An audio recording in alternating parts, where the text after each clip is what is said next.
اعوذ باللہ من الشیطان الرجیم بسم اللہ الرحمن الرحیم۔ سورہ کہف آیات نمبر 18 تا 21 میں اصحاب کہف کا بقیہ حصہ بیان کیا گیا ہے۔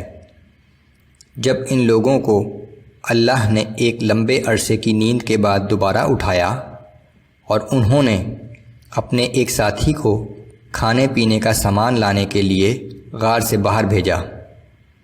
اعوذ باللہ من الشیطان الرجیم وتحسبهم ایقاظا وهم رقود ونقلبهم ذات اليمين وذات الشمال وكلبهم باسط ذراعيه بالوصيد۔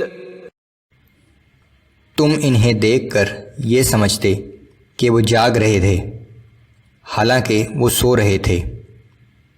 ہم انہیں دائیں بائیں کروٹ دلواتے رہتے تھے، اور ان کا کتا غار کے دہانے پر دونوں ہاتھ پھیلائے بیٹھا تھا۔ لو اطلعت عليهم لوليت منهم فرارا ولملئت منهم رعبا۔ اگر تم کہیں جھانک کر انہیں دیکھتے تو خوف سے الٹے پاؤں بھاگ کھڑے ہوتے، اور تم پر اس منظر سے دہشت طاری ہو جاتی۔ وَكَذَلِكَ بَعَثْنَاهُمْ لِيَتَسَاءَلُوا بَيْنَهُمْ۔ اور جس طرح ہم نے انہیں سلا دیا تھا، اسی طرح ہم نے انہیں اٹھا کھڑا کیا تاکہ آپس میں پوچھ گچھ کریں۔ قَالَ قَائِلٌ مِّنْهُمْ كَمْ لَبِثْتُمْ۔ چنانچہ ان میں سے ایک کہنے والے نے کہا کہ بھلا اس غار میں تم کتنی مدت رہے ہوگے؟ قالوا لبثنا يوما او بعض يوم۔ ان میں سے کچھ لوگوں نے کہا کہ ہم ایک دن یا ایک دن سے بھی کم رہے ہیں۔ قالوا ربكم اعلم بما لبثتم۔ جبکہ بعض دوسروں نے کہا کہ تمہارا رب ہی بہتر جانتا ہے کہ تم کتنی مدت غار میں رہے ہو۔ فبعثوا احدكم بورقكم هذه الى المدينة فلينظر ايها ازكى طعاما فليأتكم برزق منه وليتلطف ولا يشعرن بكم احدا۔ اب تم اپنے میں سے ایک آدمی کو چاندی کا یہ سکہ دے کر شہر بھیجو تاکہ وہ جا کر دیکھے کہ کون سا کھانا حلال و پاکیزہ ہے، سو اس پاکیزہ کھانے میں سے کچھ کھانا ہمارے پاس لے آئے، اور یہ سب کام خوش اسلوبی اور احتیاط سے کرے اور کسی کو تمہاری خبر نہ ہونے دے۔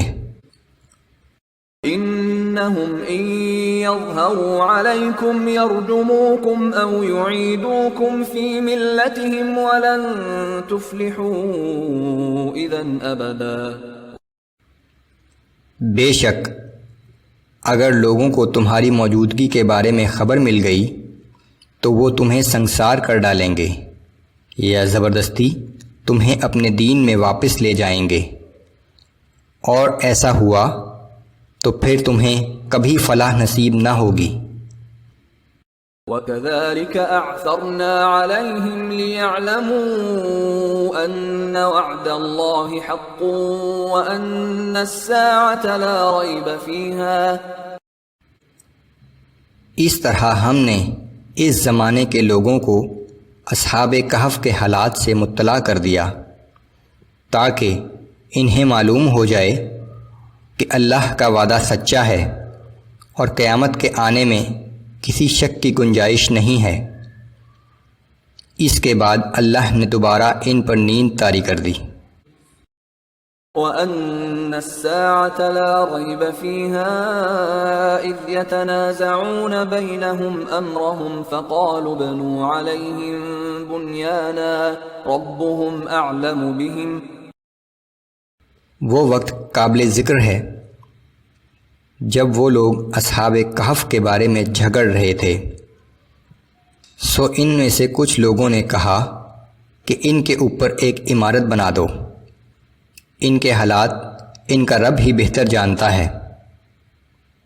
قال الذين غلبوا على أمرهم لنتخذن عليهم مسجدا۔